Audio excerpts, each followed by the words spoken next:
ভরা মাঘে বৃষ্টির যন্ত্রণায় নাজেহাল অবস্থা। একেই হাড় কাঁপানো শীত, তার উপর আবার বৃষ্টি। গত দুদিন থেকে স্যাঁতসেঁতে আবহাওয়া দক্ষিণবঙ্গে।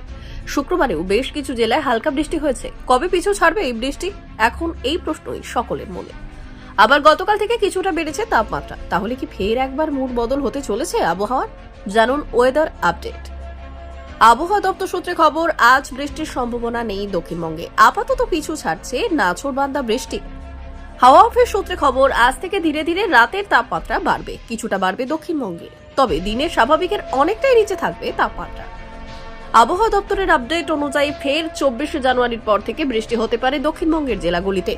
আলিপুর আবহাওয়া অফিস জানাচ্ছে, দক্ষিণবঙ্গে তাপমাত্রা কমলেও উল্টো চিত্র থাকবে দক্ষিণবঙ্গে। উত্তরবঙ্গে আরও জাঁকিয়ে ঠান্ডা পড়ার পূর্বাভাস দিয়েছে আবহাওয়া দপ্তর। আগামী 2 থেকে 3 দিনে 2 ডিগ্রি মতো কমতে পারে তাপমাত্রা। ওদিকে জারি থাকবে কুয়াশার দাপট। দক্ষিণবঙ্গে আগামী 24 ঘন্টায় ঘন কুয়াশার সতর্কবার্তা দেওয়া হয়েছে। আবহাওয়া দপ্তরের পূর্বাভাস, কুয়াশা থাকতে পারে বীরভূম, মুর্শিদাবাদ, নদিয়া, পূর্ব ও পশ্চিম বর্ধমানে। ঘন কুয়াশার জেরে কমলা সতর্কবার্তা উত্তরবঙ্গের সব জেলাতে। আপাতত দক্ষিণবঙ্গের জেলাগুলিতে শীতের দাপট কম থাকবে, কিছুটা মনোরম পরিবেশ বজায় থাকবে।